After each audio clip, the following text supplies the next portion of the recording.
Hey, here we are. We're back. Getting your buzz on sobriety number 3.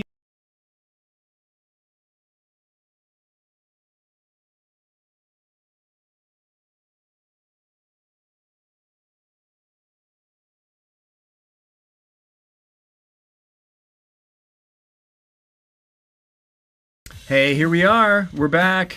Getting your buzz on sobriety number 3. Today is May 8th, 2023. Enjoy. Tony and David. So here we are getting buzzed on sobriety. Yeah, man, number 3, huh? Yeah, can you believe it? We took a couple months off, but we're going to keep doing this thing, having We took a couple fun. months off of the podcast, not the sobriety part, guys. No, how much sobriety? Have we still got continuous sobriety? We're just having too much fun is the problem. God, Life happens, vacations happen, families happen, and that That's the pesky truth. drinking is out of the way, so we got all this free time. It's the truth, isn't it? Yeah. And more friendships and more activities. And Yeah. so how boring in sobriety has it been for you? I mean, It's been a roller coaster of ups and ups. There's not, I can look at my worst day in sobriety versus my best day drinking, and I'll take the worst day hands down. The great news about sobriety is you have an occasional bad day, and for me, I just go to bed early. My Yeah. wife's like, "What are you doing?" I said, the my truth. brain is spinning in the wrong direction. Tomorrow morning, I'm going to feel great," and that's true. Yeah, yeah. But the friendships and the things, I just went to a banquet last night for H&I. That's hospitals, institutions. Yeah. There's 100 and some of us there, and sharing the common message, trying to help the people that are locked down. Service. Service is what keeps me sober. Yeah. You were the one who got me into service, if you remember. I do. I on a whim. And it had a bit of an impression on you, didn't it? Yeah. Getting locked in a lockdown facility with 10 crazy people in a room We for were an hour, locked down. and you stoking the fire a little bit there. Yeah. Yeah, Well- that was fun. Well, I mean, the Royale TRC, this is in Santa Ana, California, and that was my first panel.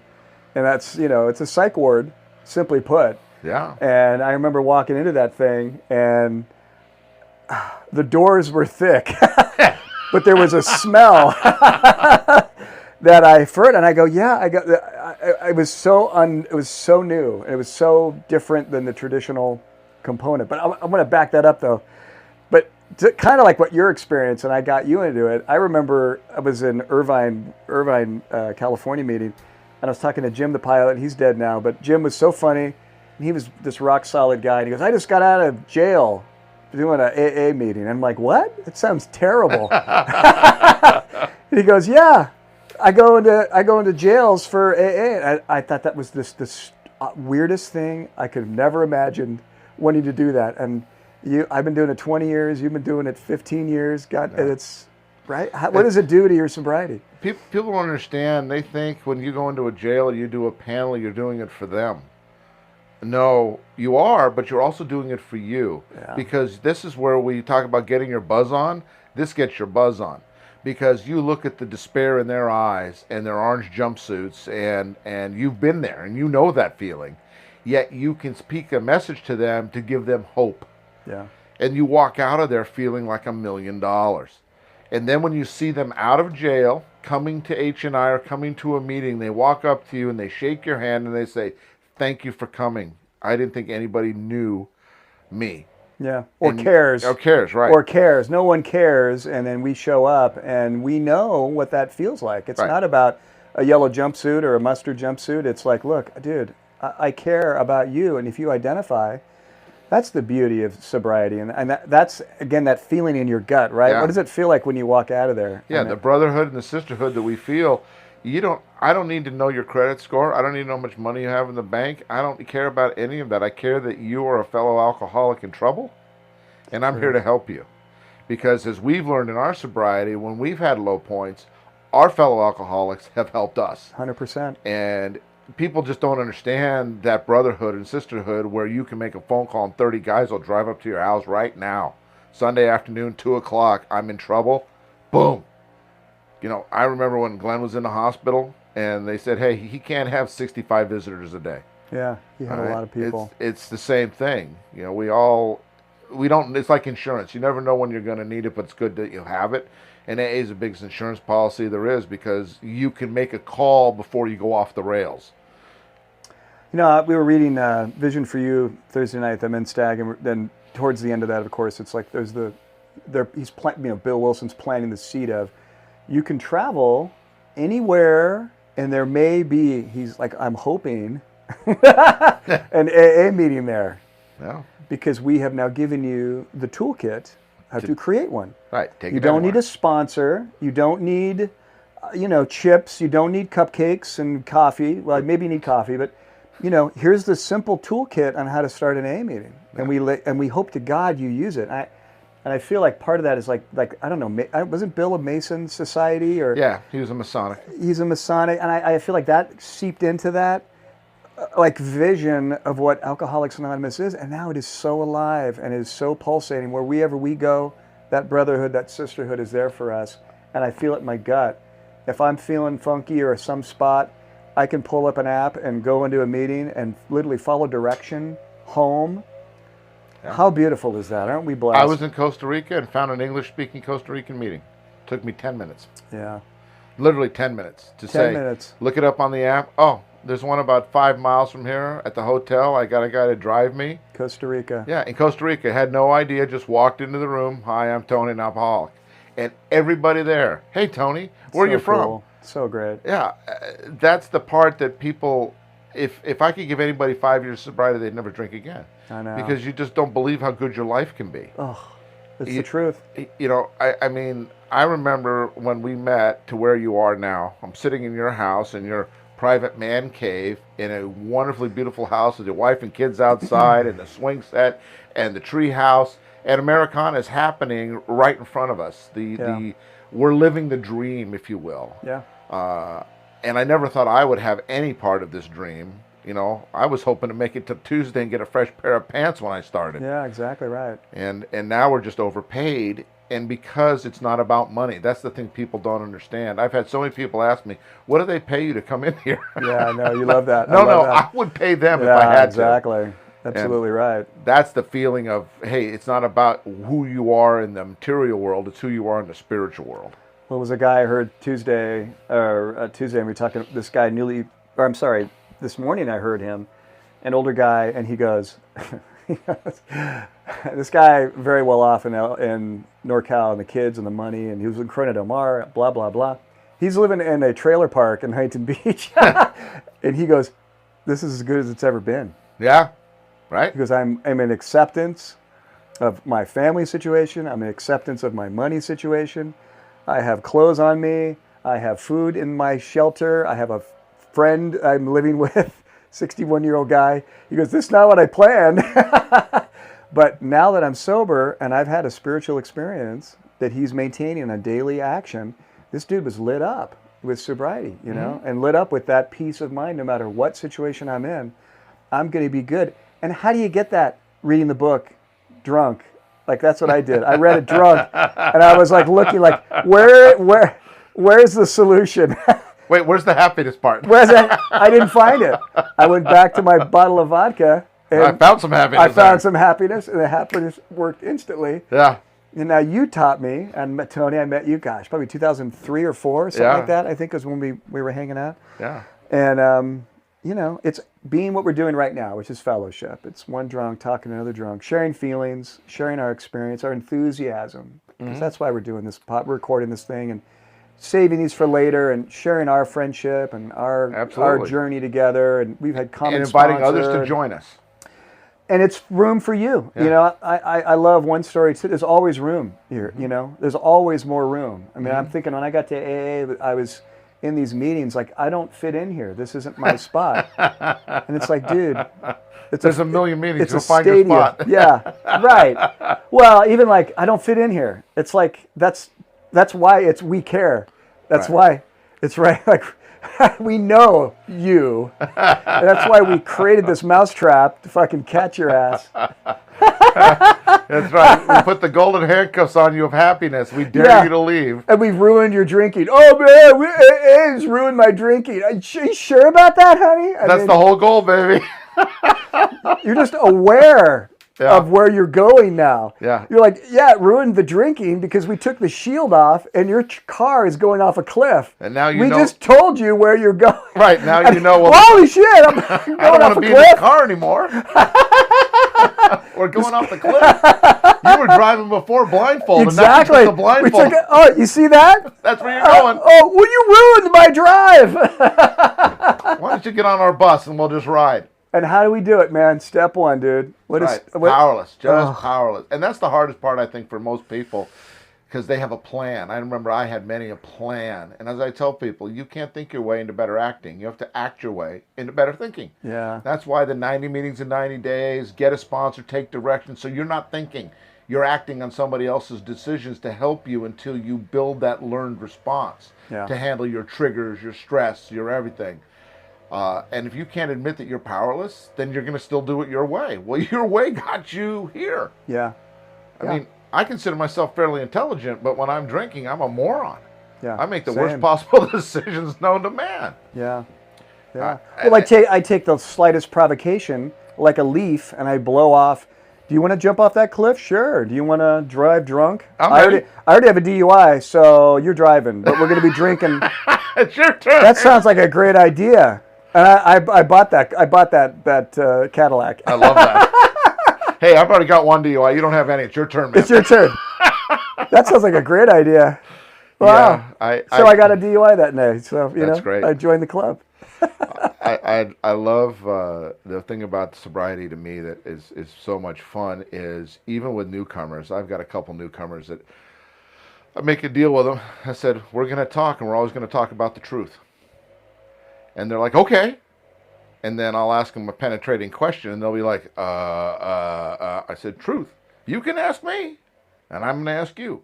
Yeah. But we're going to get to the truth, and we're going to peel away all the layers of that onion bullshit that you've been using for your whole life and get to rigorous honesty. And it's funny when you say to people, you look sad, what's the matter? Nothing. Truth. And then eventually they open up, and I go, okay, now that we've peeled that back, how do you feel, better or worse? Yeah. It's always better. Always. Because that bag on your shoulder that you carry of regret and guilt and all the other stuff that we come in with is too heavy to carry. Yeah. And if you can just lighten your load to where, yeah, I screwed up a bunch of times. Hello, fourth, fifth, sixth step. I got through all that by unloading my baggage and facing my people that I'd screwed over. And a lot of them told me where to go and how to get there. Yeah. I'm good with that. My side of the street is clean. But the people that stayed are near and dear to me. And they always call me on my birthday and go, man, I can't believe you got another year. Can't believe you got another year. Yeah, yeah. Well, because it's working. And if it wasn't working, what would you be doing? Something else. Because I'm greedy. I'm greedy, baby. I'm going to do the best thing for me. That's what I do. And if AA wasn't the absolute greatest buzz in the world, I wouldn't be doing it. I'd go find something else. But people just don't understand. You get in here and you get love like you've never had unconditionally. And then your life starts to come back to you. Your success and your confidence comes back. And you become bulletproof in AA because you know if you make a mistake, nobody's going to bury you over it. Yeah. We're all human making mistakes. Yeah. And most alcoholics I know are very smart. And the problem is when they're with normies, they get bored and they go out. This way, you're with smart people. I'm surrounded people like you and other people that I look to for guidance because you're smarter than me in so many respects. And I want to be a student. It isn't how much time you have. It's are you willing to continually learn and understand that you're not the smartest man in the world. Do you feel like you've known more now in AA, year one or now year 20 plus? At year one, I thought I knew everything. And as the years go by, I realize how much I don't know. And I've resigned myself at about year 10 or so to go, quit telling yourself what you do know. Keep asking yourself what you don't know. Yeah. And that to me is the key, because then you can pick up things from newcomers. You can pick up humility anywhere. I shared a story about the guy who was on the bus, and he was happy to take the bus an hour and a half each way to work. I said, why are you happy? He goes, first bus I've been on where I get to tell it where to stop and let me off. Great. And this guy had like 4 weeks of sobriety. You love that. And you think about, oh, well, then what am I bitching about? Nothing. Right? Yeah, exactly. Where's my gratuity list? Nothing. And that's the thing you have to constantly remind yourself of is the things that you have yeah, you've worked for, but you need to stay humble and say, hey, but for the grace of God. Yeah, absolutely. Well, I think there's like a spark. There's a magic that happens with the action in my brain. And if I don't do the action, like I've already planned it out exactly. But the beauty of action in sobriety, it's like I'm always surprised what it is. I'm always delighted. Like it's never like, oh, that is exactly what's supposed to happen. And there's a moment of sadness or like, oh my God, this is worse. And then suddenly it turns up and it's like way better. And I'm like, well, I didn't expect that. Exactly. I was looking for the worst. And that to me is the expanse of the spiritual experience for me. Like that's more like like electricity. It's like electricity is just, it's just, Everywhere. it's crackling. Yeah. And that result crackled. I'm just, I can't even put into words how comforting that is. We have a Saturday meeting called Get in the Car, because we try to get people to go to meetings, and it was always, well, where are we going? And why are we going there? So we finally said, this is a shut up and get in the car. So we all meet at our friend George's house at 6 o'clock. We go to dinner, and we go to the 8 o'clock meeting. And we don't tell everybody where the meeting is or who's speaking. We just get in the car. Yeah. And now it's grown to like 15 people. So now we have to get in 3 cars. Love it. And it's been great because you take away all the expectation and all the Exactly. reasons to say no. Just show up and get in the car and enjoy the fellowship of 15 people having dinner. that And great? even if the meeting is good, no good, our fellowship, Don't it's matter. hard to sleep. You're so buzzed when you get done with the meeting. I love it. I love it. Well, I see George now Thursday night meeting over here. Oh, you go to the men's stag? Yeah. Okay. I've been seeing him there. Yeah, it's great. That's a cozy little group in there. A bunch of, George is, it's a funny thing. We're talking about a guy who had 3 blood vessels break in his brain, had a 5% chance to live, went into neurosurgery. And I remember the doctor telling me this, and I told him, well, don't tell George, you'll just piss him off. And he came out, and they were all clapping when he left 4 months later. And he said to me, why are they clapping? I go, you're the first guy to walk out of here in 2 years. wow. He goes, what? I go, yeah, they carried everybody else out and put them in the back of a long limousine. Wow. And that's Honda, the gift. Honda Odyssey with tinted windows. Exactly, and a roll-out bed on the back, right? Yeah. Very quiet in there. Yeah. A miracle. And yet he comes back like nothing's happened, picks up all his service. He does more than any 10 people I know in service. I know. He's a beautiful guy. And, and I said to him, why? He says, the only thing I know that keeps me sober. Yeah. Well, I know his first sponsor. He's a wonderful guy. Who, Nick Murray? Nick. Yeah. Oh, yeah, Nick Nick was was bomb. fast talker and, I go, rode go. with Nick to Santa Barbara and back in a GSR Did you? thing. Oh, did you? Oh, man, talk about hardcore. Yeah. Hardcore, Yeah. I was new in sobriety, and he said, "Come on, get in the car." You go back then with Nick Yeah, too. I Oh, didn't know yeah. that. Yeah, That's interesting. yeah. You were Nick, supposed to be, and then I threw yeah. you into Royale TRC. You fell in love with H&I, and now you're being even more service. I actually fell in love with Payback, and I never got any on you, so I Yeah, had to go. It's so fun. I love it. I'm missing my panels. I know. Hopefully they're getting back soon. Well, we got a new one coming in the IRC. I know. Yeah. And we should have 4 more coming in the next month or so. It's good. The other thing we're rolling out, we're going to try an initiative they're doing in North Orange County, or North LA, Northern California, where they're allowing visitors to sponsor inmates. Interesting. So I thought, I can't get 30 people, I can't get 2 people to go see 30 in a panel. And you're talking about a one-on-one thing? It's the best. Apparently the response has been overwhelming, and they have 75 guys sponsored in San Quentin. Beautiful. 25 guys in Salinas Valley. So they've got 3 prisons that have said okay. And since it's not a H&I full background, it's just a visitor background. Right. It's a lot easier to get them in. And they have to go once a month. They have to be members of H&I. But can you imagine if we could start sponsoring guys in Chino and in OCJ, etc.?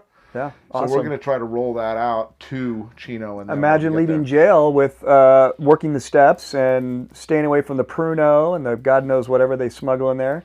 And they walk out as free men, physically, spiritually, ready to be of service and get back into life. How beautiful is that? Oh, that's great news. I didn't hear about that. Yeah, we just met the lady who rolled it out to Northern California last night, Nancy. Wonderful lady. It's awesome. She gave us the blueprints. I'm going to get all the technical stuff that she has, because as you know with the government, if you ask them to change something or do something, it takes forever. But if you say, The wheel's been invented over here, and they're working in San Quentin and Salinas Valley. Copy it. Copy we just it. want to copy Copy this. it. Copy. I think we'll have a much better chance of Awesome. doing it, and I just think it would be phenomenal. Start sponsoring guys in jail and in prison, Yeah. so they can come out rolling. Yeah. I think it'd be Exactly. great.